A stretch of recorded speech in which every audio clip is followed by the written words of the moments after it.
Chief Inspector, today the Home Secretary laid your inspection on European casework before Parliament. Can you briefly tell me what it was you looked at?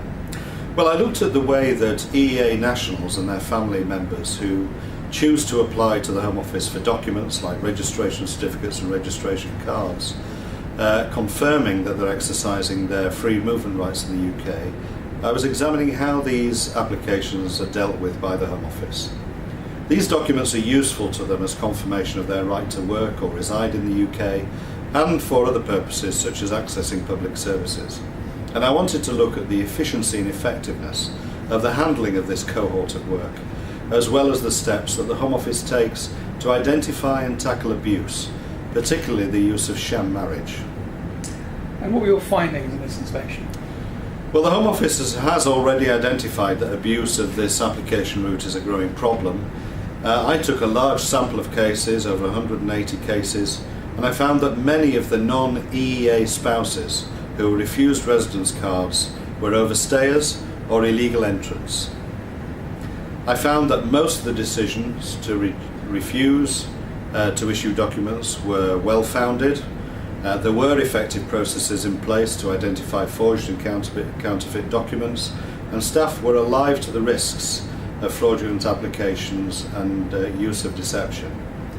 But as the European law places no restriction on repeat applications, I also saw that refused applicants avoided removal from the UK principally by making new applications, even if they were submitting the same evidence as they'd submitted previously. I also found significant attempted abuse by non-EEA nationals who were applying on the basis of marriage and civil partnership with a European citizen. There were sham marriages and marriages by proxy.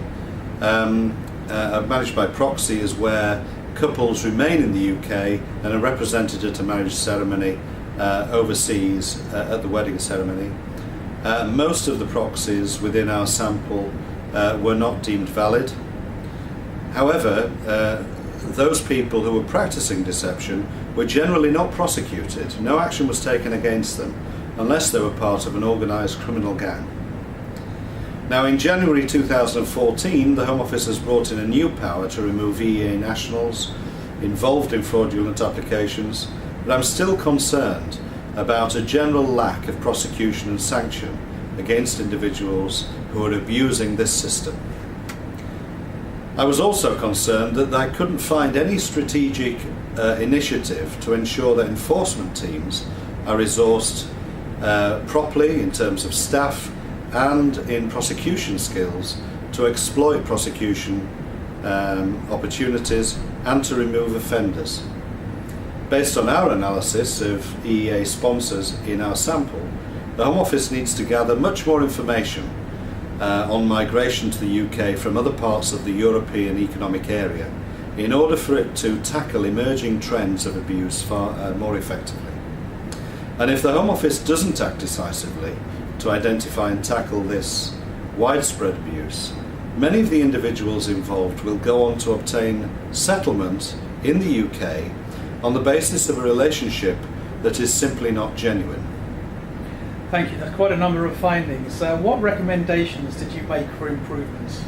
I made 10 recommendations overall. Some of the most important are that the Home Office should collect comprehensive and robust management information on all aspects of European casework. It should speedily remove those who sponsor or seek to benefit from marriages of convenience. It should decide all linked applications for registration certificates and residence cards in a timely manner in order to comply with European directives. And it should ensure that residence card applications that require additional scrutiny are identified on receipt and are decided on the basis of all the relevant evidence.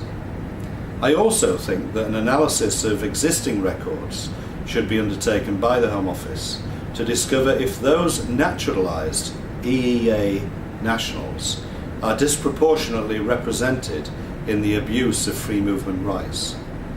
And I think that couples, in addition to being spoken to separately, should be spoken to and observed together in order for the Home Office to decide whether the relationship is suspected to be one of convenience. Finally, I think that home visits should be undertaken by non-enforcement staff who are experienced in interviewing as a way of making better use of the available enforcement staff within the Home Office.